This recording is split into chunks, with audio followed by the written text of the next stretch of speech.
versets difficiles. Bonjour à tous, soyez bénis en Jésus. Bienvenue pour cette nouvelle rubrique Mon verset difficile.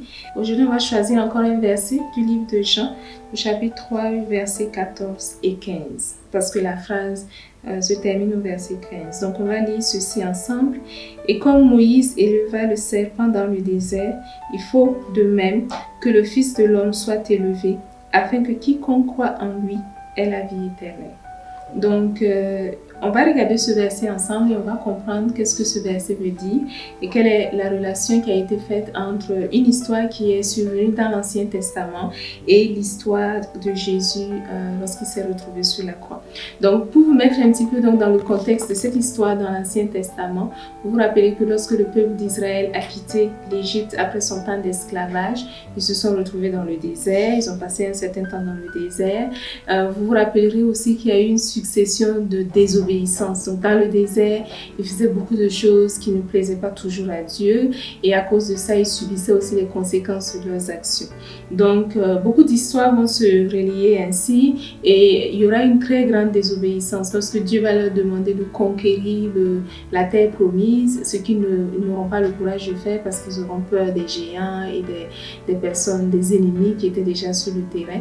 Et à cause de leur manque de foi, Dieu va leur dire, aucune de ces personnes adultes, déjà à ce moment-là, ne verra cette terre promise. Vous allez tous mourir dans le désert. Donc, ils vont se retrouver à ce moment-là à faire des tours dans le désert et pendant 40 ans, beaucoup de personnes vont mourir. Et l'histoire à laquelle on fait référence dans ce verset-là, c'est une histoire qui est survenue donc après un bon moment. Donc Moïse était toujours là, mais Myriam était déjà décédée, Aaron était déjà décédé. Donc c'était vraiment les derniers instants avant qu'il, à travers Josué, ne rentre dans la terre promise.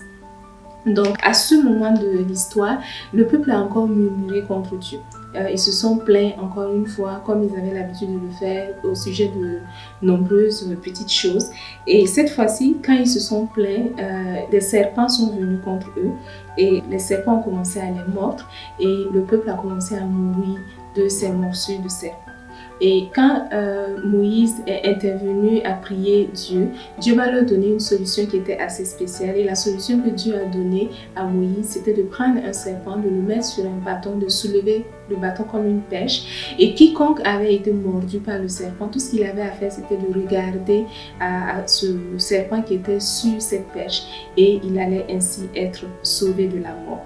Donc c'est une histoire qui est vraiment intéressante parce que dans l'histoire telle qu'on l'a vue, on ne demandait pas aux personnes de faire l'effort de ne pas être piqué par un serpent. Mais on leur disait simplement, lorsque vous allez sentir le besoin de la chose, levez les yeux vers la pêche et vous serez sauvés. Et on utilise cette image, donc cette histoire dans l'Ancien Testament pour parler de Jésus. Et ça nous donne aujourd'hui des éléments très importants. Donc de la même manière qu'un serpent avait été élevé dans le désert et à travers cela, tous ceux qui regardaient à ce serpent pouvaient être délivrés de ce qui normalement les conduisait à la mort. Aujourd'hui aussi, nous pouvons regarder à Jésus qui a été lui aussi mis sur une pêche, qui a été élevé. Et lorsque nous regardons à lui, nous avons ainsi la capacité d'être sauvés. Nous sommes sauvés de la mort, non pas parce que nous n'avons pas été piqués, mais nous sommes sauvés simplement parce que nous avons regardé à Jésus. Et ça, c'est un élément qui est très important. Donc, dans le jardin d'Éden, c'est à travers un serpent que le péché était entré dans le monde. C'est l'image d'un serpent qui a été utilisée dans ce verset. Et ça nous donne aujourd'hui des éléments importants que par Jésus, nous avons la capacité d'être délivrés de ce dont on ne pouvait pas être délivrés. Par Jésus, nous avons la capacité d'avoir accès à cette vie éternelle qui nous avait été longtemps promise par des prophéties dans l'Ancien Testament. Donc, nous avons aujourd'hui la capacité de faire le choix du salut.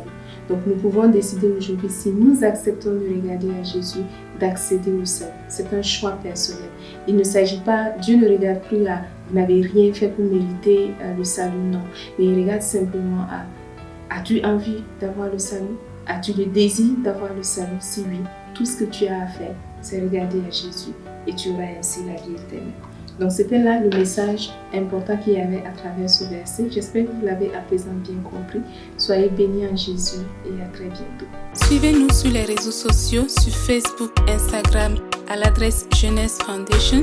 Visitez notre chaîne YouTube à l'adresse Jeunesse Foundation et visitez notre site web à l'adresse www.jeunesse-foundation.org. fondationjeunesse.org. Nous y postons des ressources qui sont accessibles gratuitement, qui vous aideront à grandir dans votre relation avec Jésus.